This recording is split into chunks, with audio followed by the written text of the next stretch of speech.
Mr. Mellon, thank you for being here on Earth Files today. And you know, it was only about a couple of months ago, in July 2022, that Representative Mike Gallagher, he's ranking member of the Subcommittee on Military Personnel in the House, represents the 8th District in Wisconsin. And he introduced an amendment for the fiscal year 2023 National Defense Authorization Act.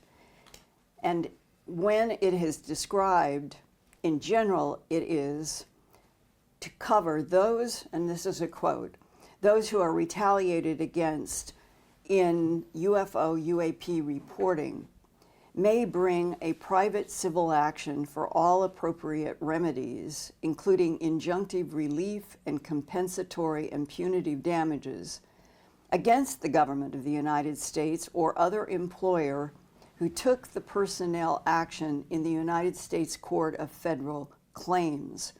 Now that's one of the quotes about the actual amendment that he's proposed, and it's very difficult to understand. One other clarity was federal agencies and contractors working with the government would be precluded from taking actions, including suspending security clearances for those who report unidentified aerial phenomena incidents information. Can you take, let's say, a real world scenario where there is a pilot who has just flown and comes back and reports, and they have radar, and it is an encounter with something that is definitely not human-made, and he is asked to sign a non-disclosure agreement today. How would events change if this amendment becomes law in 2023? Right. So let me back up a little bit, because it's, I think, being generated, there's legislation in both the House and Senate, and there's some differences between them. Part of what is motivating this is that Congress asked DOD, insisted that they create an office for all UAP reports from across the Defense Department, all the services and the agencies. That organization was formed, and the personnel in that organization, however, and have a sense that they're still not getting all the information. And I can tell you a story to illustrate the problem you're talking about. So I know an individual who was part of the ATIP program. And at that time, they were investigating the UAP phenomenon. They approached, and this individual was a former Air Force test pilot himself. And he had all the requisite clearances, and he approached some pilots who had been involved in a high-profile UAP case, and they refused to share or disclose what happened. And so Congress and the leadership of the Defense Department, the Deputy Secretary of Defense before that, who had asked for set up a UAP task force to go collect this information. Well, you know, incredibly, even when it's coming from that level, the people who are trying, the foot soldiers who are trying to gather the information, are running into barrier after barrier. In many cases, the doors are still slammed in their face, or security people are saying, "I'm sorry, you're not cleared for our program," and all that kind of thing. And 83 years since World War II of an evolution in the Atomic Energy Commission in the Navy, in which everything concerning UFOs was always blocked from everyone. That's the underpinning of where we are politically. Well, I don't know about, the Atomic Energy Act raises a set of issues of its own, because it has a separate statutory basis, and there is still lots of non-UAP information, for example, that's not going to be covered or affected by this. Atomic Energy Act information on nuclear weapons design and things like that is still going to be protected. Mm-hmm. So I'm not sure about the the Navy, all the reporting being blocked. The bigger problem was really one of stigma and people being afraid to report anything just because it would damage their career to begin with. You know, a guy returns from a carrier, lands on the deck. It's like, am I going to tell them what I just saw out there and risk not getting promoted? an even more acute problem in the Air Force, which is really hostile to this issue culturally. It continues to be, and I encountered that when I was in the Defense Department. So I think the problem that Congress is trying to solve, if we start there writ large, is one, there are a lot of allegations and concerns that the UAP task force and its successor, now called ARROW, which is going to have a new name after this defense bill is passed, that they're running into roadblocks. They're not getting in all the information, and some of the people who might want to share information fear that they are running the risk of prosecution or persecution or losing their jobs, that sort of thing, if they provide the information. So this is trying to ensure that there's no legal barrier pursuant to classification agreements that prevent people who have pertinent information from providing it to that office, to this office that Congress has established in the Defense Department that is gathering the UAP information and keeping Congress informed as well. So they're trying to solve that problem. They're aware of many rumors, many allegations about things like Roswell, that there somewhere out there exists or may exist within the aerospace industry or under the CIA or something, some sub rosa operation that has been run off the books, that Congress is not informed of, that wasn't necessarily appropriated properly. And so they're trying to ensure that those people can come forward without fear of reprisal and share whatever information they have. But the confusion is, all the way back to World War II, there were reports of Foo Fighters, which would be like the glowing orbs today. There were reports by pilots. Len Stringfield was in the Air Force and wrote a very valuable book called Situation Red in about 1950s. Told me face to face, he said, "Linda, we had so many pilots that we lost in skirmishes with UFOs, but that the families, the parents, were never told the truth, that it was from interaction with UFO." And that you go from anecdotal to then the release, not formally, but at least it was a leak, the Majestic 12 Psalm 101 document on extraterrestrial entities and technology. That's the title. And it was traced down to a print shop at Kirtland Air Force Base in the 1950s. So it's almost schizophrenic. Like there was a world that was operating through the Navy and the Atomic Energy Commission and documents that have the same word description of UFO, or now today UAP. It's all the same.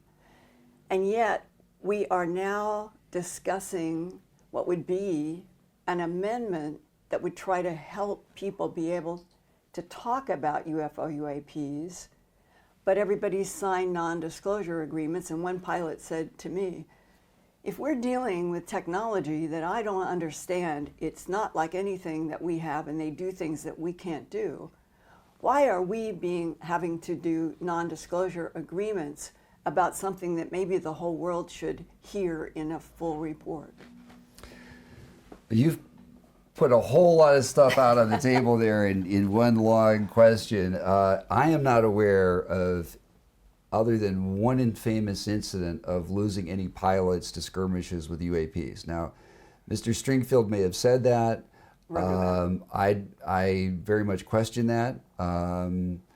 It's conceivable, but one would think, the Foo Fighter information is a good example. That came forward. Everybody knows about it. It was reported. It was written about. There was no retribution there. Everybody knows about the case of the pilot, Mr. Mantell, who crashed chasing a UFO in Kentucky, and there's different versions of what happened, whether his oxygen ran out and he crashed simply because he passed out. Well, the plane seemed to explode because they found little it crashed parts on the ground, and so of course it was little parts. I mean, plummeted to the ground at an extreme speed and, you know, was destroyed and demolished. And there were little holes all over the metal, and some people said that it was microwave. I'm not aware of that. That's new to me. I have no knowledge of that. I've never heard that before, other than in our conversation last night. But I don't want to lend credence to the idea that we have lost all kinds of people to UFOs and so forth. That's not my knowledge and information. If that exists, I believe we would know more about that. But fundamentally, you know, the exciting thing here is that Congress is determined to try to get the truth out. And they're determined to get to the bottom of this. And this is an extraordinary expression of that. For Congress to enact legislation directly related to the UAP topic at all, I mean, right. For them to do anything on that topic, even as recently as 5 years ago, would have been inconceivable. Now they're not only talking about UAP, they're putting resources on their issue, they're demanding recurring reports, they're demanding a document review from the General Accounting Office. They're creating procedures for people to come forward who may have information to ensure that they're not restricted by prior security agreements that may have been put in place. It's important to understand that today the Air Force and Navy pilots who make these reports are not having to sign non-disclosure agreements. When they come back and they land, they just report the information and it goes up the chain.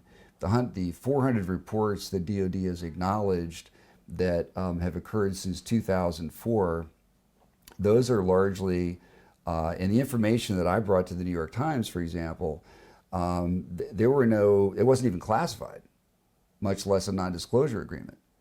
That was just reporting that came into the intelligence units, components of those commands that went up the chain. In fact, the videos I provided to the New York Times were totally unclassified.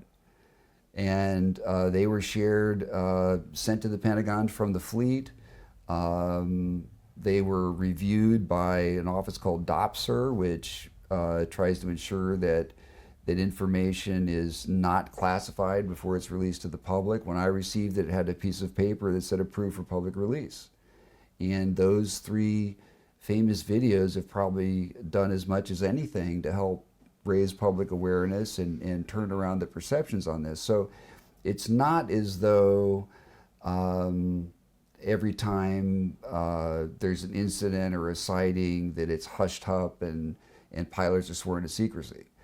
And yet, as a reporter, the last 43 years just trying to understand an evolution from animal mutilations linked to UFOs, to human abductions linked to UFOs, coming up into the century we're in now, that I have had so many frank discussions with people who were either pilots, worked in Minuteman missile silos. My own brother was in one of the, where there was a size of a football field, 300 feet in diameter, glowing orange over Kilo 7 in Malmstrom Air Force Base. And my brother was there in a wing command party. Everybody is getting the beeps and are going off in mission to get close to what this is. And that whole story, but my brother is my firsthand, and he was there. But after the craft itself, which a whole lot of people saw, it rose up and Dopplered to, I think it was 200,000 feet off of radar. And then it just popped out. And all of the people who were in helicopters, jets, in Central Security Command, they all knew this was going on, the radar operators. But after, everybody is told that they're not to talk about it. We all learned about it because of leaks in Clear Intent, which was a book by Larry Fawcett, a police officer in Connecticut, who did a lot of work trying to find out what was behind pilot reports concerning UFOs. And because my own brother was there, and I know my brother, and I know he was telling the truth. But that goes all the way back to 1975. There's no argument here from me about the fact that there are all kinds of information about incidents like that. For example, Robert Salas and Hastings' great book about UFOs and nukes, and and in many of those cases, though, there were no, even though oftentimes people reportedly were warned, they weren't necessarily signing any kind of security agreement or signing a non-disclosure agreement.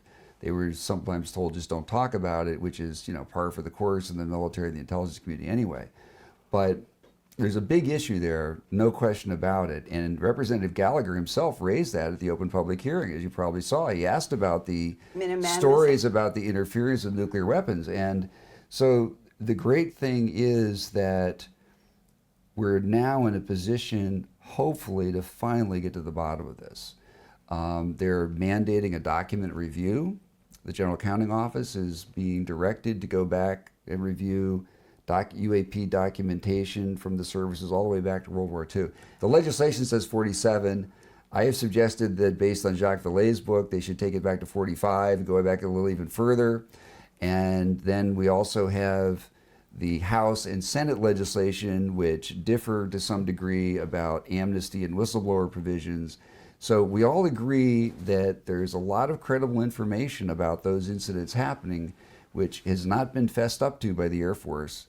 I don't know if you saw my article about why is the Air Force AWOL on the UAP issue. I am 100% in agreement with you that the Air Force has been less than forthcoming, to say the least. So that's real, but...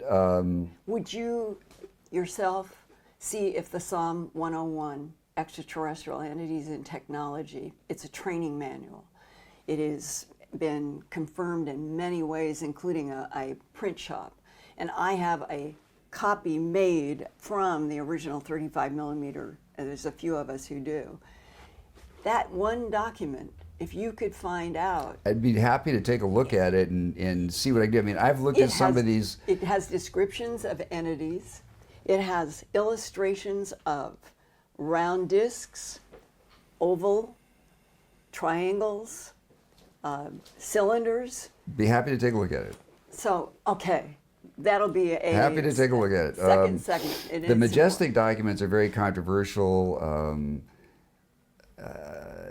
It's kind of complicated. I've heard several different flavors and versions of this stories, that they were false, but they were actually based on something that was true, and they were actually used as bait to try to recruit Russians. I've heard all kinds of different variants. I have no idea whether those documents, there's any legitimacy. The first time I read them, I thought, that sounds like military bureaucraties kind of writing. Whoever wrote this kind of has sort of an understanding of how military people and national security people write, this sort of obtuse way they formulate things. But and yet the context for everything. But it's also could have been an OSI misinformation campaign.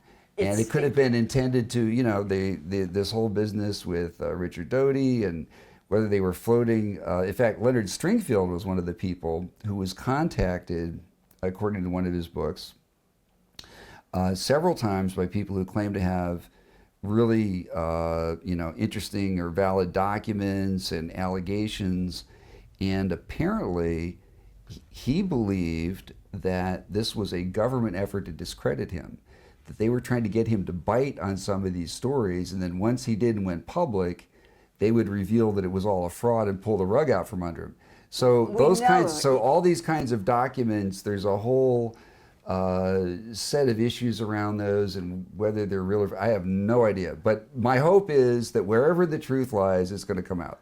Well, you're describing counterintelligence and how counterintelligence works to protect things by making something that's false that they can pull out when something is real that they want to hide. And I've learned a lot about that. But in the 43 years that I have been trying to get to the bottom and just report facts and truth, I have seen one or two non-disclosure agreements that were shown to me. This is what we had to sign, how they got the copies.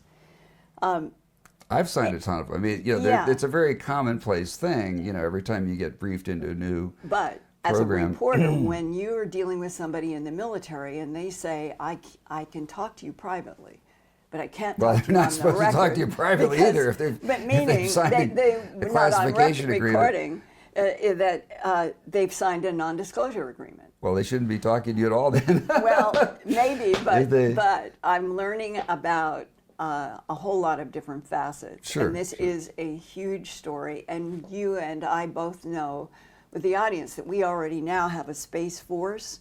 We're trying to get to Mars and do a base on Mars. I don't know about that. Well, Elon Musk A says base? he's going to well, not a- get people up to Mars. They're going to have to well, live he wants somewhere. to, but not a, I mean, not a military base. No, a base for people. Establish from a foothold. Earth. Yeah, absolutely. Relocate the human population to back up if Earth fails Yeah, and all that. Yeah, we're moving out Elon Musk into the language, solar yeah. system and beyond. And all of this, for going back to World War II, 80 years of stories from people, including my brother, that have had military experiences with and around UFOs, whether it was a crash, whether it was in the missile range, and what I described. And some of the documents that I have seen that have been released, and you don't know always where they come from, but they have details. And the documents over the 80 years, you can find threads that are the same over the 80 years that are described in documents. And there is the huge number of people. I personally have interviewed in the last 43 years about 3,000 people in the human abduction syndrome. And these are all facets of what I would say is a phenomena that seems related to another intelligence or intelligences interacting with our planet that humans do not understand. And that today, this non-disclosure agreement amendment, would it actually allow people who were military and they've signed NDAs about a UFO encounter, would it allow them to come forward and talk about My what understanding is that's its intent and purpose. Yes. retroactive? Yeah. I mean, if you were involved in some, the case I mentioned had to do with a UAP intercept by F-16s, and those pilots refused to talk to this investigator from this ATIP program. They would be relieved of the burden of having to hide behind the non-disclosure agreement, not to talk to anybody about it, not to talk to the press about it, but they would be able to go to the UAP office, oversight office, and talk to them about it, or they would be able to approach Capitol Hill without fear that the Air Force would prosecute them or discharge them under, dishonorably or something like that. Okay, so that's one thing a little more clear, that if this amendment joins in the Authorization Act and it becomes law, then if somebody had signed an NDA before it became law, Correct. it would be retroactive. That is my understanding, correct. All right. And that they would be able to talk to, let's say, whoever is defined in the act, but they might not be able to stand in front of my camera and talk to me. The act doesn't say that. I mean, it doesn't unilaterally declassify or attempt to everything related to UAPs.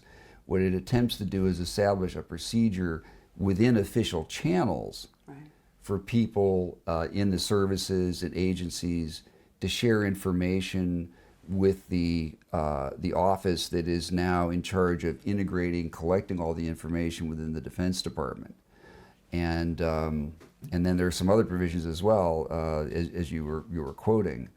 And of course, this still has to go to conference. There's different language in the House and Senate. We're not seeing the final version yet. This may change in the conference process when the House and Senate sit down to go over the language together. I know that there are some concerns bubbling up from not surprisingly, from some people in the executive branch who have issues about how this might be implemented and play out. So there's a discussion going on. But soon we'll know. It's not long before we should see the final version of this legislation, and then we'll be able to answer your questions precisely and authoritatively. Timeline. We are close to October. We're in September.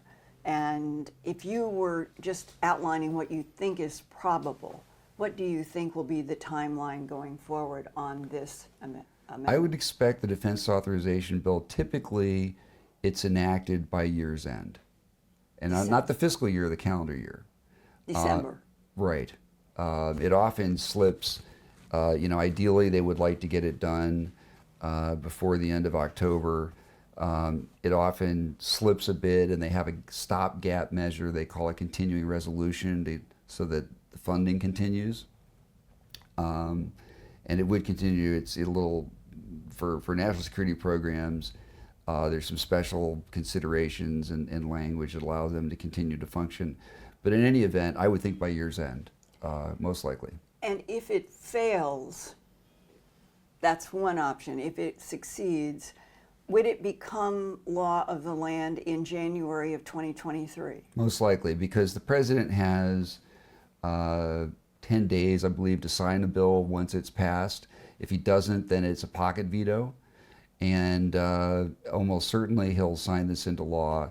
I think overwhelming odds are this is going to pass, and it's going to pass in the months ahead. So this is historic legislation. It's huge progress. Yes. And the kinds of concerns you have, even though I have different information on many of these things, we all share the same interest in getting the truth out and getting to the bottom line and making sure that our leadership is appropriately informed, that there aren't programs being run off the books that are not appropriated by Congress, and crazy things like that, like we have with the Iran-Contra affair. I mean, those kind of things have happened. It's not inconceivable that this has happened. It's happened before. So, from my point of view, 43 years, talking with 3,000 abductees, lots of pilots, we are not alone in this universe. We are on a planet that has a very specific kind of organic life and chemistry, but that other people have told me we know about a lot of other planets, other civilizations. Right now, would you be surprised if the announcement is soon, we're not alone in this universe, it's teeming with consciousness and life, as Roger Penrose and others have said? I would be very surprised if there was an announcement along those lines soon. Very surprised. I don't see the federal government, as I mentioned at the press conference, it's really interesting. I have foot in two different worlds. And so I have a lot of friends and people in the UAP community like yourself, and people in the government who are sort of fellow travelers, if you will, who are very interested in this issue. Some of them who actually tell me that, by God, Chris, it's real. There really is this covered up program. I hear that from some credible people. But for every one of those people, there are 5 or 10 people who are also highly credible, very well placed, very senior, who say that's nuts. And if it was there, I would know about it. But they haven't signed NDAs. And no, maybe we're the other talking people about. have. Well, no, everybody. The moment you get cleared for classified stuff, right off the bat, you're signing non-disclosure agreements. We have hundreds and hundreds of thousands. It's routine to be signing non-disclosure agreement. I don't know how many times I've signed my life away legally on different things, and I can never talk about it, and da for all kinds of programs. That's kind of the norm in that world. But I think I would be very surprised. I think I agree with what Penrose says and what you're saying. I think there are an infinite number of alien civilizations. Excuse me 1 second. But I don't know that we're going to have any proof or evidence of that, or there's going to be any announcement about that anytime soon. I had a conversation with a very senior official the other day who is right in the thick of this in the Defense Department. And he's a complete skeptic. and he said, show me the proof. Show me some evidence. I've been in this community for years, military intelligence community, and I'm a physicist and I'm a scientist, and the Congress is passing these laws, and these people are supposed to come to me with this proof of Roswell or aliens or something. Where's the beef? Show me something. It's underground, and it is off limits to that general. Well, it's not off limits. It shouldn't be off limits to him. He is absolutely one of the people who this information should be shared with, is supposed to be shared with, that the leadership of the department has directed people to share the information with. And he's saying, where's the beef? So... but the truth is, our government has been very sophisticated about keeping Be careful when you say the truth is, because this is an area in which there are a lot of different truths that a lot of different people, credible, good people have. And... but I know that that people who have had experiences as pilots, for example, they are literally sort of walled off with threats that you don't talk. And therefore... That's not always the case. I mean, for example, I brought Dave Fravor into the front office of the Secretary of Defense, Commander Fravor of the Nimitz incident. Thank you for doing Lou this. Lou Elizondo and I brought him up to the front office. Lou had the connections there, and I had the connection with the front office, and he had the connection with the pilots, and together we made that happen. And similarly with Capitol Hill, and we got them in, and those pilots were not... In fact, the Navy was great about it. The Navy was incredibly, and I have to congratulate them, because some of them had to travel, some of them had to drop their other duties, and the Navy facilitated that. So I think this blanket impression that I would be careful about asserting that none of these people can talk about it, they're all walled off and stuff, because that's not always the case. That's not my experience anyway. But it is in a lot of... The Navy was great about it. But it is in a lot of cases. And when you realize that that's part of intel and counterintel.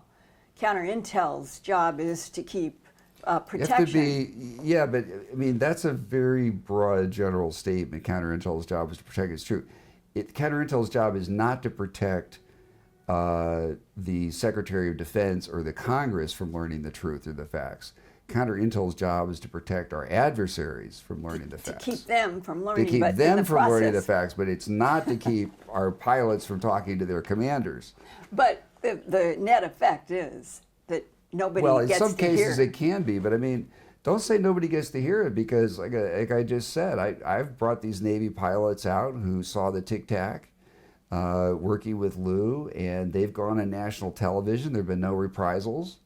In fact, and I'm very proud of this, we were the first, I think it was the first time ever, when we were doing the Unidentified History Channel TV show, we had active duty pilots talking to a national television program about their UFO sightings, their UAPs, while they were still in the military and still in active duty.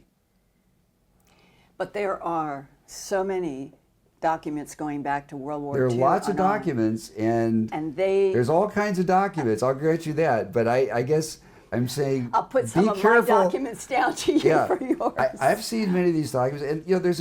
I'm not denying that. I think all of the for example, the information that Robert Hastings has put together, his book is very well researched and presented.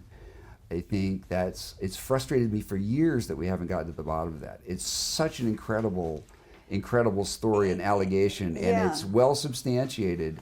And in Alien Harvest, my book on the animal mutilations and reports has tremendous amounts of numbers of documents, photographs. And in that very puzzling and difficult subject, there are thousands of people who have seen lights, beams over pastures, and have seen animals rise up in beams of light. And that is one of the hard eyewitness pieces. And if it's all connected, then the multiple facets are complicated. If it's all connected is a significant if. But don't you know, this is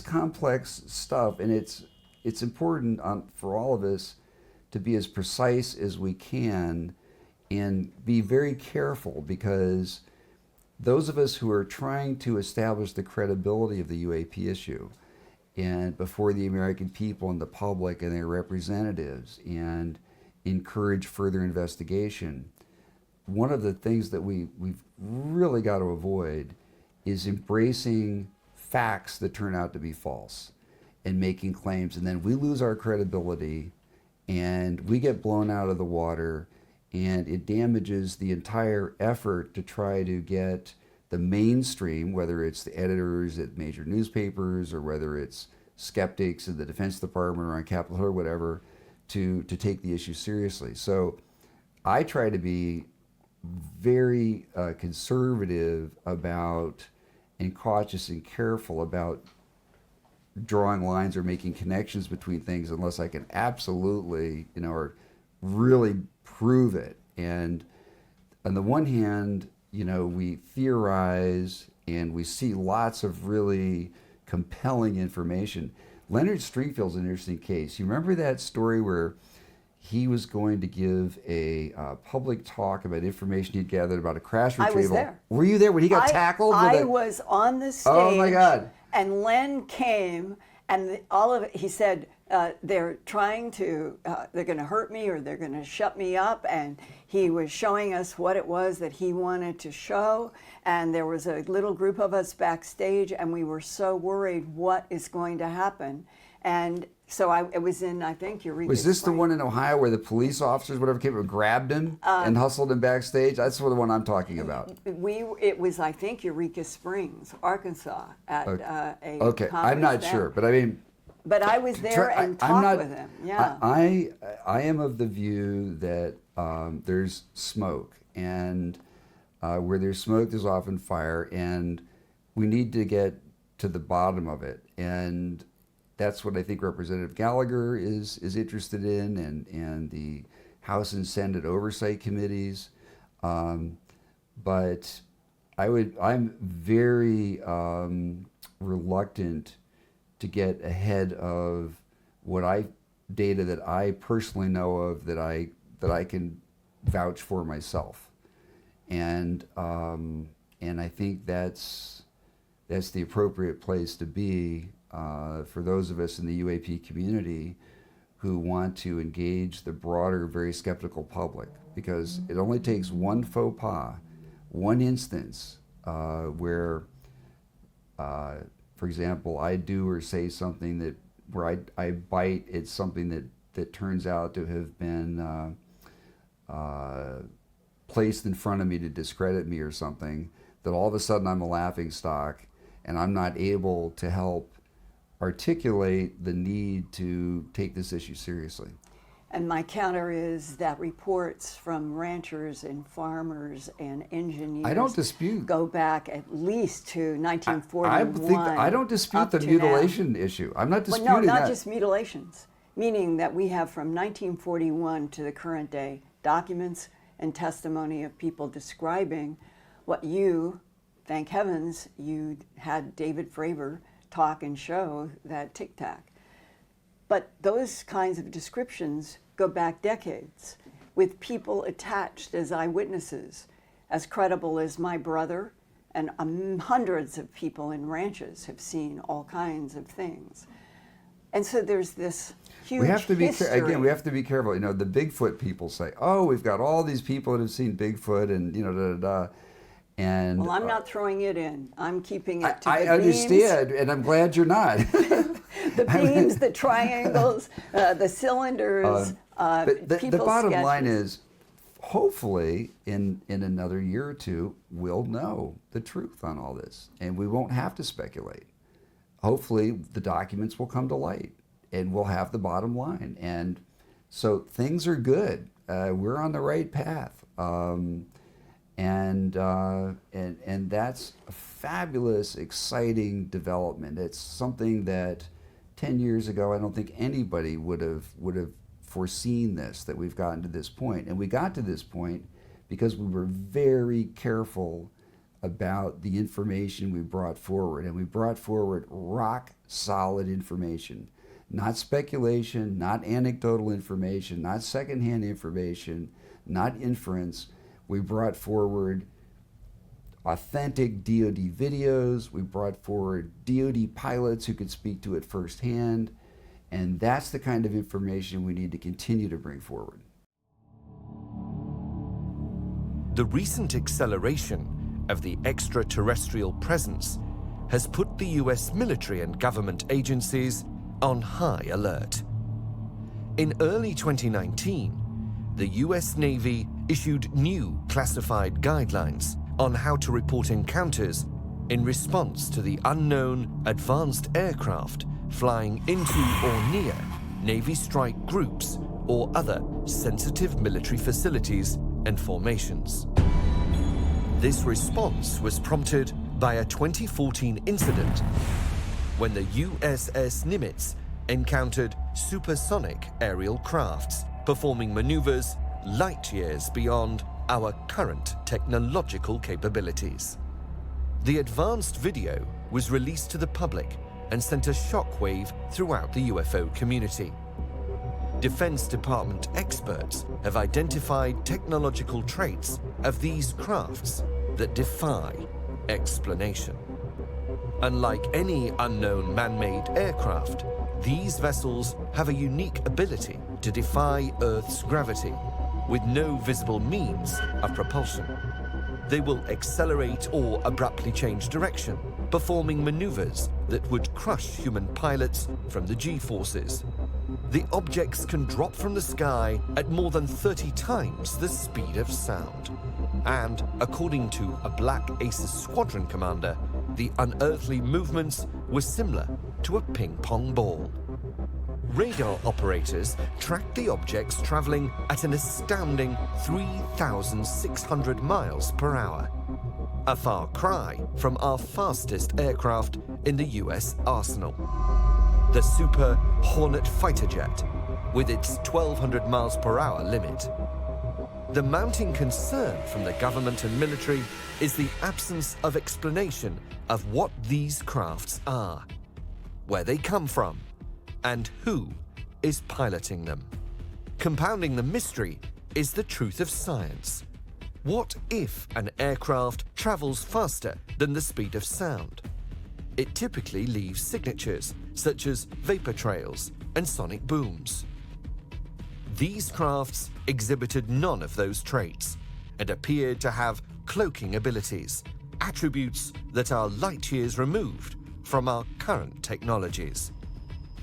In the Nimitz incident, witnesses saw the craft hovering over a disturbance just under the ocean's surface, leading to speculation that a second craft had entered the water. A former United States Air Force intelligence expert claims he saw reports of a Los Angeles-class submarine seeing the identical craft traveling underwater. At first, it was thought to be a torpedo, but the fastest speed of a torpedo is 230 miles per hour.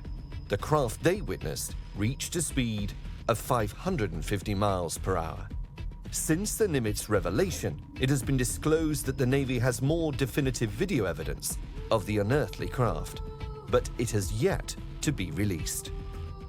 A Navy spokesperson stated that it has not been classified as top secret. The footage is claimed to be 10 minutes long and displays much more visual clarity. A campaign is underway to declassify this footage and release it to the public.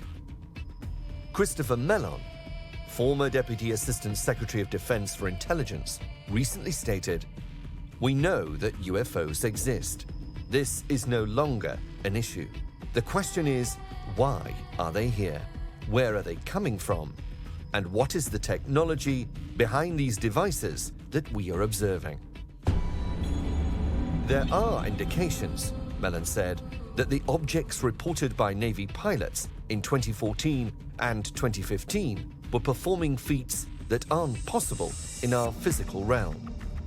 This has caused grave concern in Washington about the national security of our nation, contending with advanced technologies and presumed life forms from another world. Mellon added that pilots observing these craft are absolutely mystified, which comes through clearly in their public statements. The near mid-air collisions between pilots and the unknown crafts constitute a national security issue, which is that our sovereignty is being violated by vehicles of unknown origin.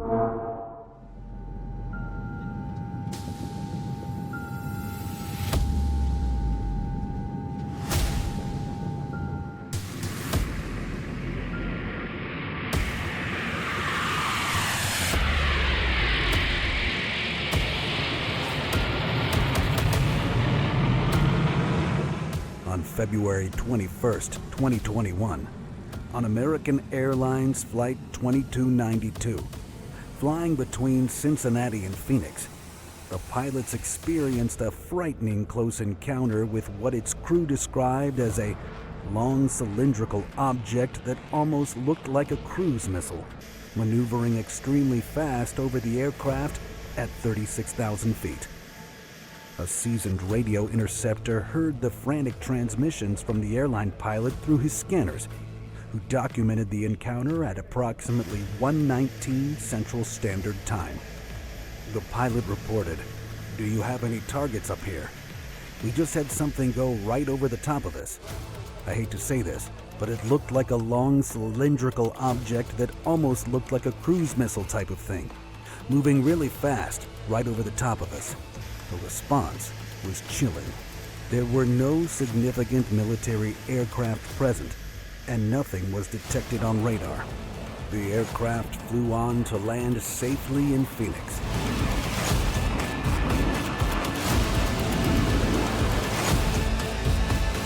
This incident was similar to an encounter that occurred in the same area 3 years prior, when a Learjet and an airliner both had close encounters with unidentified objects. No investigation followed on either events, and they remain a mystery to this day. I agree and have no argument beyond the fact that That doesn't mean you're wrong about any of that those things. decades- But I can't vouch for that or. But what I wanted to ask you is, if today, can I share with you the reconstituted Psalm 101 document that I still think is one of the strongest things that's ever been leaked? And you try to get to the bottom of where it was. I can tell you what the printing office said. I'd be happy to take a look at it. I don't know what I'm going to be able to do with it independently. I'd be delighted to take a look at it. I'm interested in everything in this field. Obviously, on camera, I can't, make any judgment on snap judgments or anything. But this would be. But yeah, I'll mail it. I'd be delighted to take a look at it and see what I could learn. I'm always open to looking at data. That's what it's all. It's about the data. It's about the facts, right? Wherever they may lead. Exactly. Whether if they come out at Roswell was a bunch of hooey, so be it. If they come out that it absolutely happened and there's aliens and whatever, great. Whatever the truth is, that's what I'm interested in. Well, as the person who got us Tic Tac on television in the front page of the New York Times, I would like to at least give you something to see. Love to if see you it. could get to the bottom of it. And then I would love to Delighted talk to see with it. you about I think there's so many possibilities here. I mean, there's a lot of smoke. I mean, I don't. Robert Hastings, for example, has amassed a very compelling, impressive body of evidence. I don't dispute Robert Salas's testimony. I have no reason to doubt what he said. But again, I don't think he's violating a non-disclosure agreement. I think he was asked not to talk about it, But that's not a may not non-disclosure have agreement. signed. Right, that's a big, big difference. Right, but I did talk with one of the Boeing engineers who went to Malmstrom and went to that missile and told me that what had happened to bring down 10 of those Minuteman missiles every second. It was 2 rows of 10 brought down every second. He said there was no understanding from the builders, i.e. Boeing, that they could not fathom how this was done, and it should not. I don't dispute that this engineer told you that. He may be 100% correct. However, that is not compelling to the people that we need to convince. That is anecdotal, secondhand information. And I also know I've had a number of people approach me with incredible stories, and some of whom turned out to be complete fabricators, and their information was false or misleading for whatever reason. So But Boeing went there to investigate and report. They may have, but when you say somebody told me X, I can't do anything with that. You need the That's report. not compelling. I can't go to a politician and say, somebody told me on his deathbed that, he was flying in the spaceship with so-and-so, or, there's people that come out and say, I was with General Eisenhower, or, there's people that come out and say all kinds of things. That doesn't help us. That's not scientifically credible information, and it's not compelling to national security decision makers. We've got to do better than that. We've got to do better than somebody told me. Well, this could be a document for you then to take on as a search. Be delighted. Delighted. Boeing investigation, Robert Salas' story at the Minuteman site, went and said, and did a report.